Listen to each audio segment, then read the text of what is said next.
Welcome back. All right, so news of the day video for all you fine people for your Monday, November the 6th. We're almost through the first month of November already. So, Andrew Mangiapane yesterday was given just the one game suspension. And I say just the one game because I'm surprised it wasn't a little bit more. There are similar instances of cross checks on a player who's down on the ice where it's been a higher suspension. So, at any rate, the wheel of justice continues to spin. I think the Flames are fortunate it was just the one game for Mangiapane. Toronto news, both Robertson and Benoit make their season debut tonight. Getting Robertson in the lineup, it'll be interesting to see. The speculation is maybe Domi plays in the middle. Robertson ends up on that third line. Holmberg's been loaned to the Marlies. Toronto has to do something to get themselves out of this slide they've been in. I'm not sure that Holmberg's the one that should be getting loaned to the Marlies, but hey, we'll see how things work out tonight with the lineup having a little bit of a different look to it. Matt Savoy has been called up by the Buffalo Sabres after a stint in Rochester, where in 6 games he had 2 goals, 3 assists, 5 points. So if Savoy can get into the lineup and give him a little bit of a kick offensively, that'd be great. Buffalo's been up and down. It feels like they're trending in the right direction, but yeah, they could use a little bit more skill in the lineup, so we'll see if Savoy gets to play for them soon or what the plan is there. Florida news. So there was speculation that Montour or Ekblad might play on this trip, that they were with the team on the trip. Now it appears that they could actually debut for Florida this season after the trip to California. So for Florida fans, of course, they've been waiting for Montour and Ekblad to get in there. The results so far for Florida have been very up and down this season, and having them back in the lineup could be huge. Not only that, but then it leaves you with extra defense. There are teams in the league that could use some defense, and it might free things up where Florida can maybe make a move to fix something else on their roster using those excess defensemen to help them out. Dallas, Matt Duchene will not play tonight, so I had him on the board for the preview. Guess I jinxed him. He was day-to-day. He was listed as day-to-day anyways after leaving the Canucks game early on Saturday night, so he won't play tonight, but it doesn't sound like it's anything major. It's just more precautionary or more just, make sure he's 100% before he's out there. Dallas does have depth to make up for it. And Duchene's start to the season has not been fantastic, but again, they've got him on a bargain contract, so it's not really a big deal if Duchene doesn't live up to expectations this season. So Carolina news, it looks like, according to Kevin Weeks, we may get an update on Freddie Anderson from the Canes later today. That's not good. You don't call a press conference. You don't, specifically want to talk about a player because he's healthy. So Freddie Anderson could be out for a while. Jaro Halak at practice with the Carolina Hurricanes. He's on a professional tryout. My guess would be Anderson ends up going on LTIR and Halak gets signed and joins that 3-goalie rotation. There was a lot of discussion in the offseason about why isn't Halak signed. The reality is most teams are happy with their goaltending. Halak at this point in time, age is going to be a consideration too. So Carolina giving him a chance. At the very least, if Halak does well while Anderson's out, once Anderson comes back, again, depending on what they tell us today, maybe Halak then can get a job somewhere else. Because there are definitely teams in the league that could use a goaltender right now.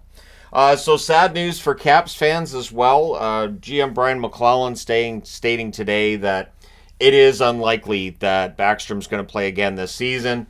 And again, coming off of hip surgery, I would not be entirely surprised if we don't see him come back and play for the Capitals, not just this season, but next season as well. It just gets more and more difficult as you get older, obviously, and then when you have that kind of a nagging injury coming out of surgery, it can be tough. And so, all the best to Backstrom, and it sounds like he's going to have some. I want to say some downtime to heal up, but I'm sure he'll still be working out. He'll be doing everything he can to rehab. So all the best to Backstrom. We'll see if this is, the end for him. And if it is, I think he's a Hall of Famer. I absolutely think he's a Hall of Famer. So Dylan Larkin did not practice today for the Detroit Red Wings, but he will be reevaluated tomorrow. So he may play tomorrow, but Robbie Fabry will return to the lineup for the Detroit Red Wings tomorrow. And as always, I cross my fingers, my toes, anything I can in order to, hopefully send good luck to Robbie Fabry. A good player, seems like a really nice guy, just has no luck when it comes to injuries. So Robbie Fabry returning to the lineup tomorrow. We'll see how that goes again if Larkin's out. And it would be a shame if we didn't see Larkin in the lineup for Detroit, because that win over Boston, it feels like maybe they've got some of their mojo, some of their momentum back.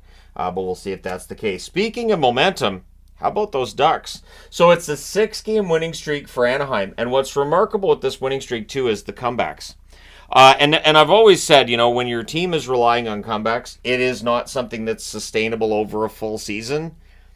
But at this point in the year, it is fun to watch, right? So for Anaheim, they're going to need to play a better 60-minute game if they're going to see this record continue to be strong. But they're now 7-4 on the season. And once you're 11 games into the year, yeah, you're pretty much beyond that. Well, it's just the start. We'll see how things go. It will be interesting to see what Pat Verbeek does. This is a team that has some cap space in a league where very few teams do. And if he feels like, we've got a shot here, and you look at the slow starts by Edmonton, Calgary, Seattle, you've got San Jose, not won a game yet. That's 4 teams right there. So the odds of being in the top 3 and being one of the teams in the Pacific to make it, or just being top 4 and maybe making it as a wild card, it's there. It's right there for them. So if you're Pat Verbeek, do you look at making an addition, and do you look at making an addition later, or do you look at now? And the message that would send. So I know in Vancouver there's been talk in the market about how, the Canucks would like to reward the players by making a trade that would strengthen the team and let them know, hey, we believe in you guys. It is, again, it's difficult with the cap situation, and Vancouver right up against it. Anaheim is not right up against it. So it might be a little bit easier for Anaheim to make an addition right now.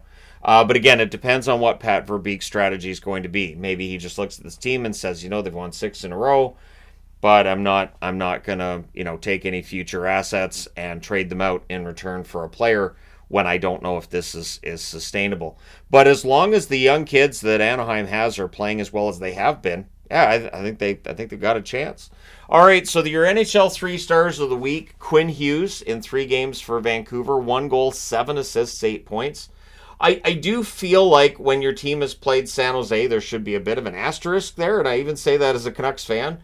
20 goals allowed by San Jose in 2 games. It feels like those stats, while it's great to see. But anyways, Hughes, I'm very glad that he gets first star. Cam Talbot of the LA Kings gets second star. He went 3-0 this week with a shutout, and Talbot's playing really well. And it's interesting because ESPN about a week ago had an article talking about how the Kings were doing it despite not having goaltending. I guess Talbot read the article and decided to take them as fighting words. And Mason McTavish, 3 games for the Ducks, 3 goals, 2 assists, 5 points. McTavish has been absolutely fantastic. And he is a big part of the reason why Anaheim is where they're at and why they've got this winning streak going. And again, as I've been saying, Zegras isn't producing. Once he gets producing, if everybody else keeps it up, the Ducks could be really, really dangerous. And, of course, this came out yesterday as well.